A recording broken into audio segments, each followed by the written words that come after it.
केदारनाथ और बद्रीनाथ धाम के पाट खुलने के बाद से ही बड़ी संख्या में उत्तराखंड में श्रद्धालुओं के पहुंचने का सिलसिला शुरू हो चुका है।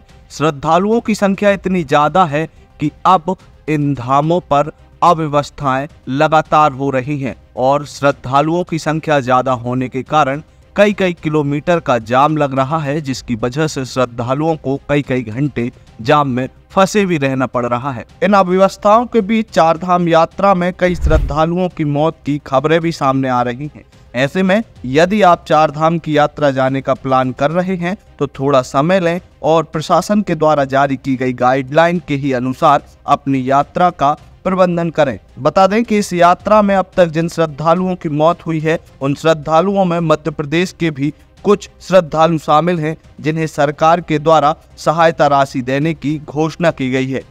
दरअसल चारधाम यात्रा को शुरू हुए अभी महज एक हफ्ता से भी कम हुआ है और इस बीच अब तक लगभग 2.76 लाख लोग चारधाम यात्रा करने के लिए पहुंचे हैं, जो कि पिछली बार से 2 गुना है। बता दें कि इस दौरान प्रशासन और स्थानीय आला अधिकारियों के हाथ पांव भी फूल गए, चूंकि श्रद्धालुओं की संख्या इतनी ज्यादा थी जिसके कारण कई अव्यवस्थाएं होने लगी और उसके बाद कई घंटे का जाम लगने लगा। बता दें कि अब तक मिली जानकारी के मुताबिक चारधाम यात्रा के कुछ मार्ग खुल चुके हैं और गंगोत्री यमुनोत्री रूट पर अब भी 5 से 6 घंटे का जाम लग रहा है।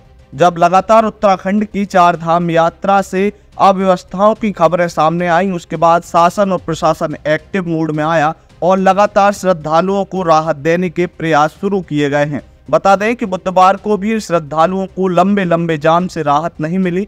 हालांकि राज्य सरकार ने मुसीबत कम करने के लिए कुछ उपाय लागू किए हैं। इन उपाय को लागू करने के बाद एक्सपर्ट का मानना है कि इनका असर आने वाले 2 से 3 दिनों में देखने को मिलेगा। तब तक यात्रियों को अपने सुविधा अनुसार ही निर्णय लेना चाहिए और उसके बाद ही अपनी यात्रा को आगे बढ़ाना चाहिए।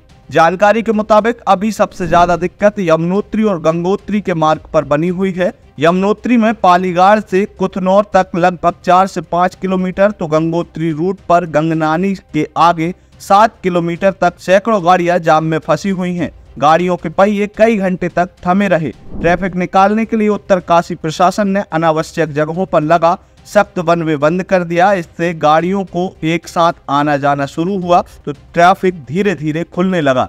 दैनिक भास्कर की खबर के मुताबिक गढ़वाल मंडल के आयुक्त विनय शंकर पांडे ने बताया कि 4 दिन में इन धामों पर कुल 11 मौतें हो चुकी हैं। अब तक 26.73 लाख ऑनलाइन तो 1.42 लाख लोग ऑफलाइन रजिस्ट्रेशन करा चुके हैं, जबकि अब तक 2,76,000 से भी ज्यादा लोग इस यात्रा में दर्शन कर चुके हैं। इसी बीच 10 से 14 मई के बीच यमुनोत्री में मध्य प्रदेश के 3 श्रद्धालुओं की मौत की खबर सामने आई। इनमें सागर के रामगोपाल रावत, नीमच की समतीबाई और इंदौर के रामप्रसाद रावत शामिल हैं, जिन्हें मध्य प्रदेश के मुख्यमंत्री सहायता कोष से भी परिजनों को 4-4 लाख रुपए सहायता राशि देने की घोषणा की गई है। मध्य प्रदेश सरकार ने तीर्थयात्रियों के लिए हेल्पलाइन नंबर भी जारी किया है और कहा है कि यदि मध्य प्रदेश के यात्रियों को इस यात्रा में किसी भी प्रकार की परेशानी आती है तो वे इन हेल्पलाइन नंबर की मदद ले सकते हैं। लेकिन इन सब के बीच इस यात्रा से जुड़ी हुई एक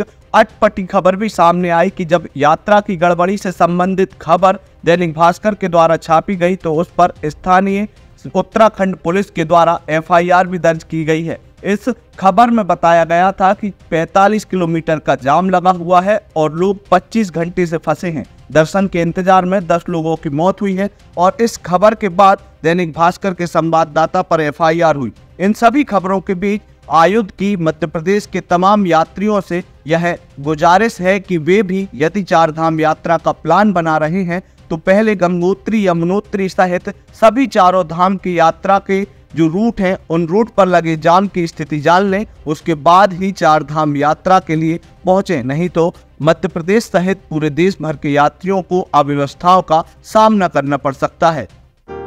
लगातार जुड़े रहने के लिए आयुक्त को सब्सक्राइब जरूर करें।